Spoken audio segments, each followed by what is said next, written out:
त्रास होतोय मला. आपल्याच घरात आपल्याला लपून छपून राहावं लागतंय. तू मामाशी बोल ना. मामा मला माफ करेल ना, सांग ना. मला हे घर सोडून नाही जायचं मॉम. ए मॉम, अगं काहीतरी बोल ना प्लीज.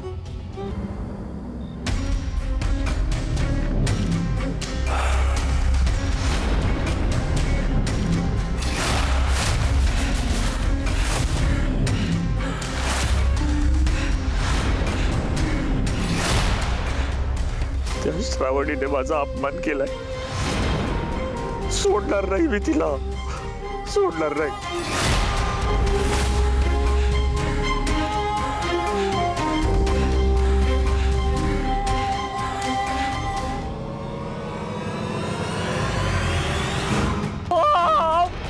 काय करतेस तू? अगं त्रास होतोय खूप मला, माझा होतोय मॉम. अगं जीव जायला होतोय ग मॉम. तू त्या जखमांवर मलम लाव, नाही तर मला डॉक्टरकडं घेऊन जा प्लीज.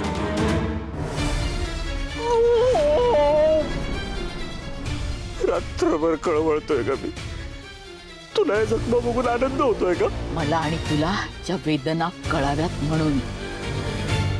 श्रावणीने आपल्यावर केलेला पलटवार, तुझ्या मामाने जी तुझ्या कानाखाली मारलीये, या गोष्टी आपल्या डोक्यात राहाव्यात म्हणून.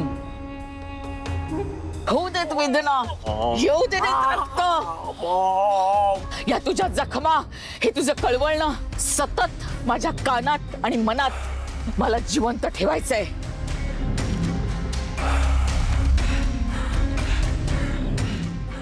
खरं तर विश्वंभरची गादी मला मिळायला हवी होती, पण आमच्या बाबांनी ती त्याला दिली.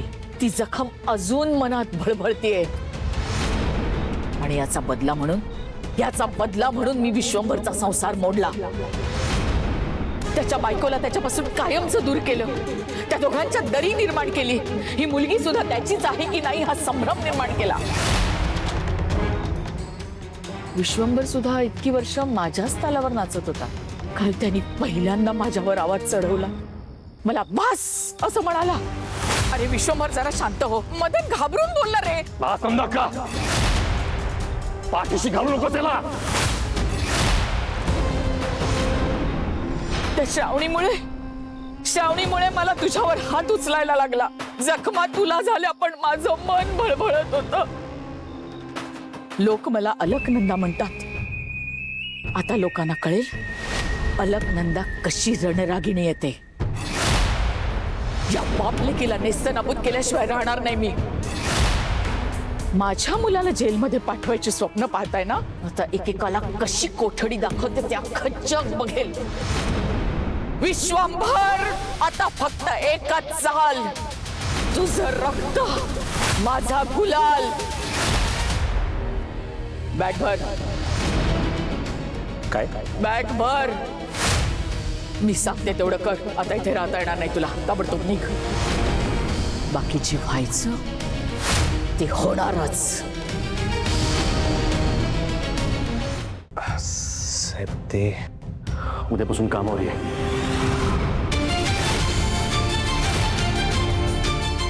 येशील ना? शुभू,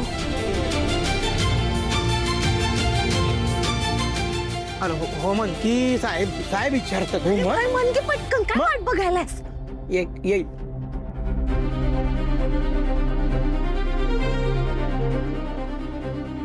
म्हण की. हो साहेब.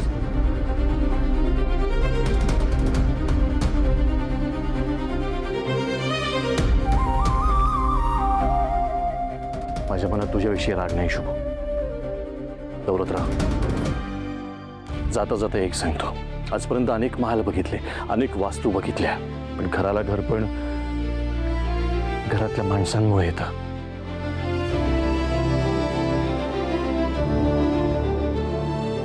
नशीबवान आहात तुम्ही. तुम्हाला शुभूसारखा मुलगा मिळाला, ज्यांनी सत्यासाठी स्वतःची प्रतिष्ठा पणाला लावली, पण घराची आबरू नीतिमत्ता ढळू दिली नाही. शुभूमध्ये मला कायम स्वतःचं प्रतिबिंब दिसतं.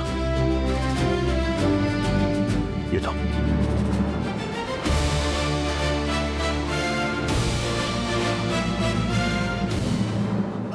ओ साहेब ते भांडवलाचं जरा ओ.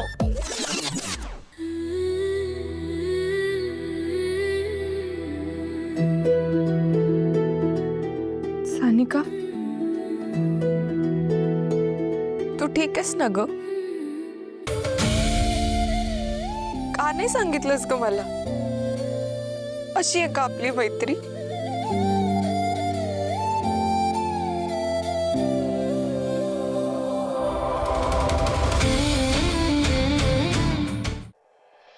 सॉरी ह्याची अचानक आले आणि सगळा गोंधळ उडाला ना तुमचा. नाही नाही, जे केलंस ते चांगलंच केलंस की. आणि काय ग, लेकीला घरी यायला परवानगी कशाला पाहिजे? आपलंच घर म्हणून यायचं ना बाळा. थँक्यू काकू. मा कारभार नाही, मंत्री साहेबांची लिओक घरी आली आहे, तिला काहीतरी खायला पाहिलं करशील की नाही? वय वय, हा ओ हो सासरे बुवा, काय बी बोलता वय. अहो मंत्री साहेबांच्या कन्या आहेत त्या, काय आपल्या झोपडीत जेवतील का? त्यांना 5 स्टार हॉटेलची सवय असते आहे की नाही? अय शुभू, येऊ दे हॉटेलातलं, येऊ दे चल. हा का, चुकलंच आमचं. अहो चुकलंच काय म्हणताय तुम्ही? असं काहीच नाही. 5 स्टार हॉटेलचं वगैरे मला काही नकोय.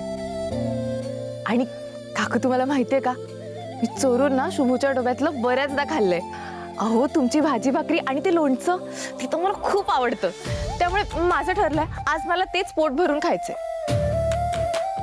वय वय, करते की, आता करते.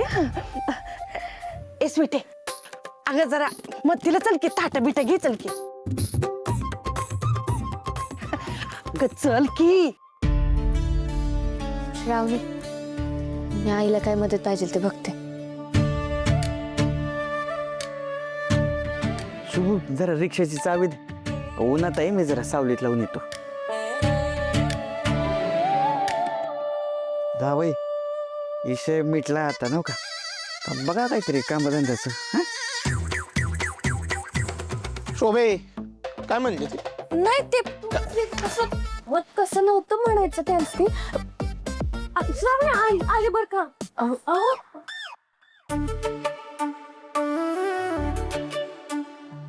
काय मग शुभंकर राव, कशी वाटली मिस वादळाची स्टाईल? हा? मग म्हटलं होतं ना मी तुला, मी करून दाखवणारच. खरंच मॅडम, तुम्ही करून दाखवलं. पण काय हो, तुमचं आजकाल लई धाडस वाढालंय. अरे मग काय, धाडस वाढावंच लागणार होतं मला, नाही तर तुला कायमचं गमवून बसले असते. म्हणजे हे सगळं तुम्ही माझ्यासाठी केलं? हो, म्हणजे काय? पण खरं सांगू का, माझ्यापेक्षा ना माझ्या बाबांना तुझी जास्त गरज आहे. तू नव्हतास ना तरी सतत सतत त्यांच्या तोंडात तुझंच नाव होतं.